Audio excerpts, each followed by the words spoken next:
시장 이야기 시간으로 이어가 보도록 하겠습니다. 오늘도 우리 시장 중에서 어떤 투자 포인트를 집중적으로 봐야 되는지 이에 대한 이야기 나눠보도록 하겠습니다.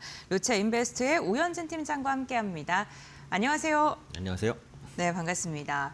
정부가 목표로 했던 코스피 5,000포인트는 시원하게 달성하는 데 성공을 했습니다. 그 다음 목표가 바로 코스닥 3,000포인트인데요. 코스닥을 좀 성장시키기 위해서 여러 가지 정책 방안들에 대한 이야기가 나오고 있는 상황입니다. 그중에 대표적인 게 국민성장펀드인데 과연 국민성장펀드가 코스닥 시장을 정말 들어올리는 역할을 해줄 수 있을까요? 네, 충분히 해줄 수 있을 거라고 보고 3,000은 사실 못 갈 거라고 생각하는데 적어도 네. 한 1,500 정도까지는 한번 기대해 볼 수 있지 않을까 이런 생각이 있습니다. 국민성장펀드가 이제 5년간 150조 원이 투자가 되는 거죠. 이게 다 주식시장으로 들어온다라는 얘기는 당연히 아닌데요. 여러 가지 산업 부분, 얼마 전에는 이제 지방에도 투자를 하겠다, 이런 부분도 밝혔지만 또 상당량의 자금이 주식으로 들어오긴 합니다. 그리고 주식에서 어떤 분야를 살 것이냐라고 봤을 때 AI, 바이오, 2차 전지 이런 부분들이거든요. 그럼 이런 섹터의 공통점이 뭐냐? 시가총액 상위 섹터라는 겁니다. 코스닥이에요. 그래서 코스닥 시장으로 자금이 들어올 가능성이 매우 높다. 이렇게 보시면 되겠고요. 이 기금은 그 공공과 민간이 절반씩 참여할 것으로 전망되고 유망 기업의 지분을 직접 사들이거나 펀드를 통한 간접 투자 혹은 저리 대출 등으로 코스닥 기업을 지원하는 데 도움을 줄 겁니다. 그런데 그런 수혜는 아무래도 코스닥 시총상위주들이 이제 다 가져갈 가능성이 높으니까 코스닥 기업을 선정해서 산다면 시가총액 큰 종목을 사시는 게 기본 전략이 되겠고요. 이 국민성장 펀드는 지금 시청자분들께서도 관심 있게 보실 만한 게 6월부터 이 개인 투자자의 가입이 가능할 것으로 보입니다. 투자금 3천만 원 이하는 40%, 5천만 원 이하는 20%의 소득공제 혜택까지도 있으니까 한번 관심 있게 보시면 되겠고, 더 중요한 건 이 펀드에 이제 정부도 참여하는데 마이너스 20%까지는 정부가 손실을 보전해 줄 것 같아요. 그렇다는 거는 사실상 원금 보장에 가까운 구조가 나온다라는 겁니다. 그래서 얼마 전에 증권사에서 판매했던 원금 보장형 상품이죠. IMA가 상당히 좋은 판매를 보였습니다. 그래서 이번에 국민성장펀드 같은 경우에도 정부가 상당 부분의 손실을 만회해 주기 때문에 좋은 성과를 낼 것으로 보여져요. 그래서 꼭 참여해 보시면 좋을 것 같고요. 또 투자자 예탁금과 CMA 잔고가 각각 100조 원 이상을 계속해서 유지하고 있습니다. 그래서 이런 풍부한 유동성이 어디로든 갈 것인데 대표적으로 주식시장이 되겠죠. 특히 코스피보다 못 오른 코스닥 시장으로 들어올 가능성이 높으니까 코스닥 지수의 상대적인 강세가 나타날 가능성이 높다고 보셔도 될 것 같습니다. 네, 알겠습니다. 상대적으로 코스닥의 키 맞추기가 이어질 가능성이 크다라고 이야기해 주셨는데 수급적인 측면에서도 좀 기대해 볼 만한 게요. 기관에서도 좀 꾸준하게 매수를 하고 있고 그 가운데서 연기금의 매수에 대한 이야기도 최근에 좀 나오고 있습니다. 정부가 이 연기금이 코스닥을 매수할 수밖에 없게끔 정책을 시행을 한다 이러한 이야기도 있는데 이 부분도 좀 기대해 볼 만할까요? 네, 그래서 어떻게 보면 이제 살짝 반강제거든요. 네. 연기금이 사기 싫어도 네. 정부 기조가 그렇다면 비중을 늘리긴 해야 됩니다. 그래서 연기금의 코스닥 비중을 기존 3%에서 5%까지 늘리겠다라는 건데 3% 제한이 있었던 것은 아니에요. 근데 그동안 3%를 넘게 산 적이 없습니다. 그래서 연기금이 코스닥 시장을 한 1, 2% 정도밖에는 안 샀어요. 전체 주식 자산 중에서. 그런데 이것을 5%까지 늘린다라는 것은 엄청난 양의 변화죠. 이렇게 되면 코스닥 시장으로 최대 10조 원 가까운 자금이 들어올 수 있습니다. 코스닥 시장의 시가총액이 지금 600조 원이 조금 넘으니까 10조 원의 자금이 들어온다면 지수를 견인하는 데 큰 도움이 될 것이다 라고 보고 있고요. 역시 시가총액 상위 종목군 위주로 편입을 하겠죠. 그래서 코스닥 150 내에 편입된 종목이 연기금 수급의 혜택을 받을 수 있는 종목이다 라고 보시면 됩니다. 그렇다면 코스닥 150 내에서 연기금의 비중이 적은 종목에 우선적으로 수급이 들어올 가능성이 있으니까 그 부분 참고하시면 좋을 것 같고, 대표적으로 펩트론 보셔도 될 것 같아요. 펩트론은 약물 전달 플랫폼이죠. 스마트 대포 기술을 보유하고 있고요. 비만 치료제 관련주로 분류가 되어 있습니다. 기술적인 부담도 아주 크지는 않으니까 또 수급 기대주고요. 다음으로 SM입니다. 한중 관계 개선에 대한 기대감이 있는데 이번 주에 홍콩 드림 콘서트가 좀 취소가 됐어요. 그래서 그게 살짝 아쉬워요. 그래서 엔터주가 좀 흔들렸는데 오히려 이것은 저가 매수의 기회가 될 수 있을 것이다. 장기적으로 한중 관계 개선은 진행이 되는 것이기 때문에 어찌되었던 간에 수급은 들어올 것이다라고 보고 있으니까 이 두 종목 보시면 되겠고, 연기금이 예전이랑은 다릅니다. 그러니까 예전에는 낙폭과대 대형주를 사서 장기 보유하는 게 기본적인 성향이었다면 최근에는 아니에요.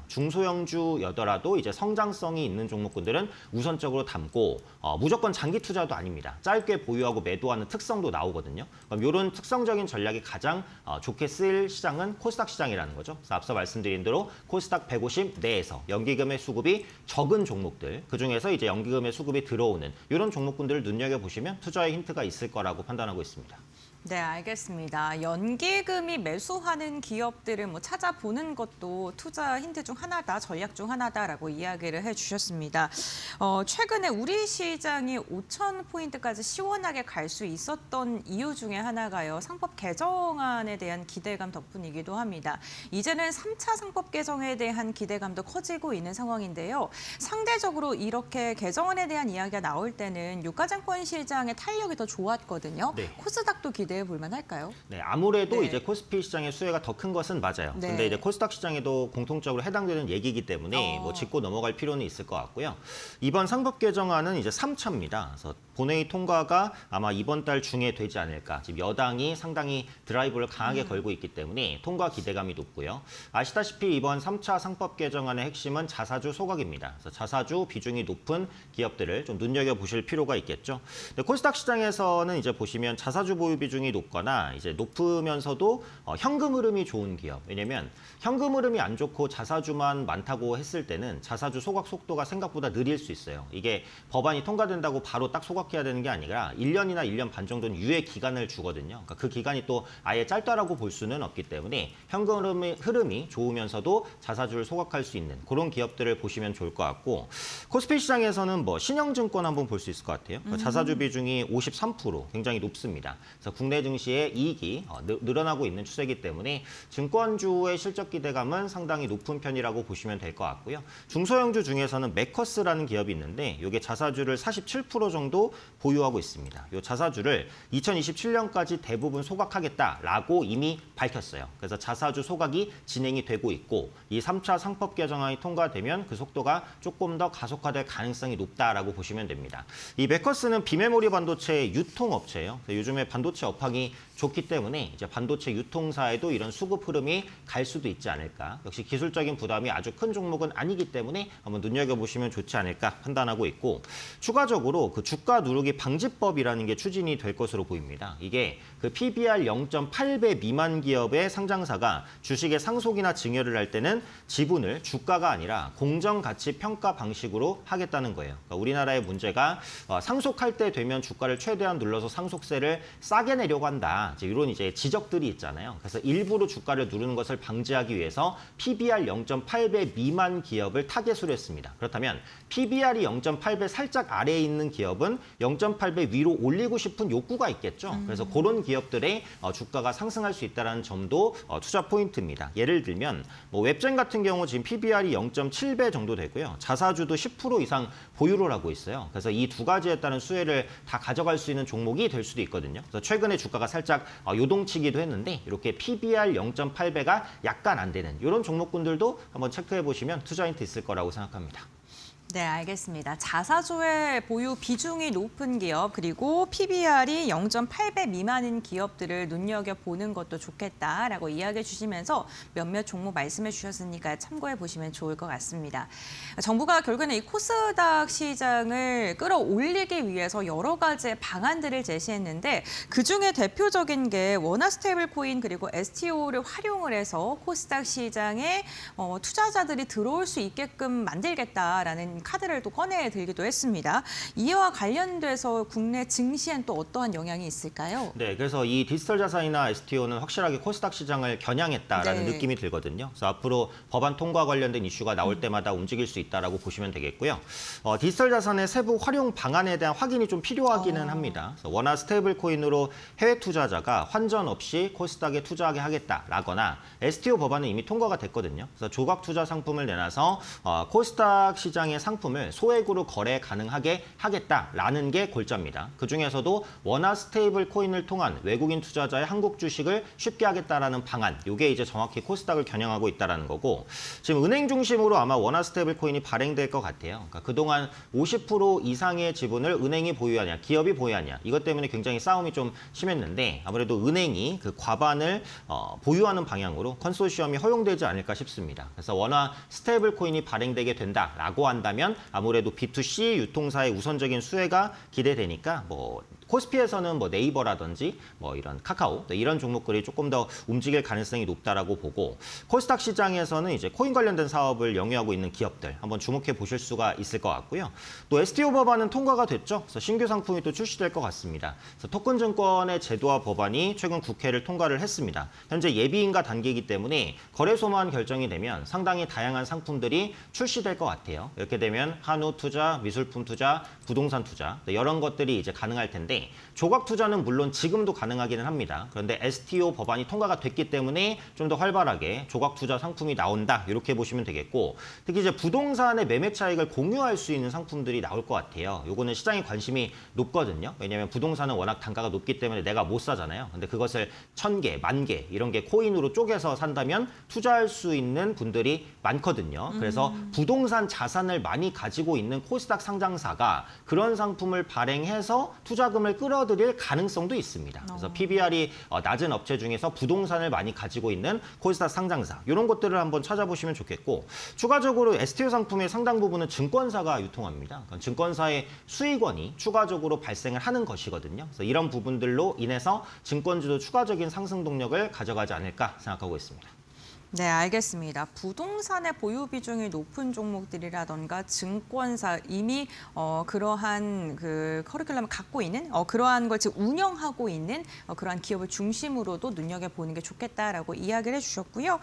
이 정부가 우리 시장을 좀 안정화시키고 부양하기 위해 정말 다양한 정책을 펼치고 있는데, 그 가운데 하나가 서학개미들을 다시 불러일으키는 그러한 또 정책도 펼치고 있는 듯합니다.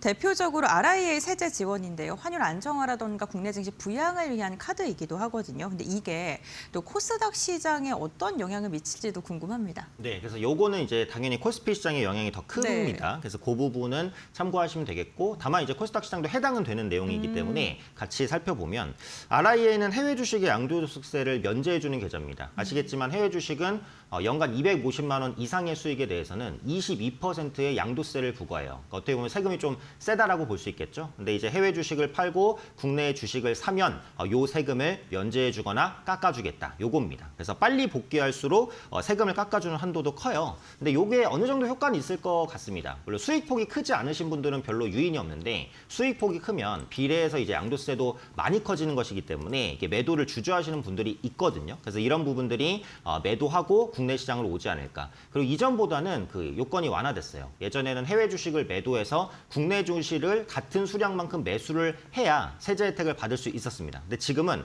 해외 주식만 매도해도 혜택을 주기로 했어요. 그래서 예전보다는 훨씬 더 허들이 낮아졌습니다. 그러니까 국내 증시도 단기간에 급등했으니까 해외 주식을 팔고 국내 주식을 사기가 꺼려지시는 분들도 계실 수 있잖아요. 그런데 그런 분들도 일단 팔고 타이밍을 기다렸다가 국내 주식을 사셔도 이 세제 혜택을 받을 수 있다라는 거죠. 그래서 이렇게 돌아오는 수급들도 시장 부양에 효과를 줄 것이다라고 보고요. 이게 주식뿐만 아니라 그 주식형 펀드라든지 ETF 이런 상품에도 다 해당이 되는 겁니다. 그래서 요즘에 인기가 있는 게 이제 코스닥 ETF 상품인데, 이제 코스닥 ETF 상품으로도 이런 자금, 복귀 자금들이 들어올 가능성이 높다라고 보니까 이런 흐름들도 코스닥 시장 부양에 충분히 도움을 줄 수 있지 않을까, 이렇게 판단하고 있습니다. 네, 알겠습니다. 어쨌든 코스피 시장의 영향이 당연히 더 크긴 합니다만, 코스닥에서도 어떻게 이점을 작용할 수 있는지에 대해서 이야기를 해주셨습니다. 주식형 펀드나 ETF 다양한 상품에도 투자 가능하다라고 말을 해주셨고요.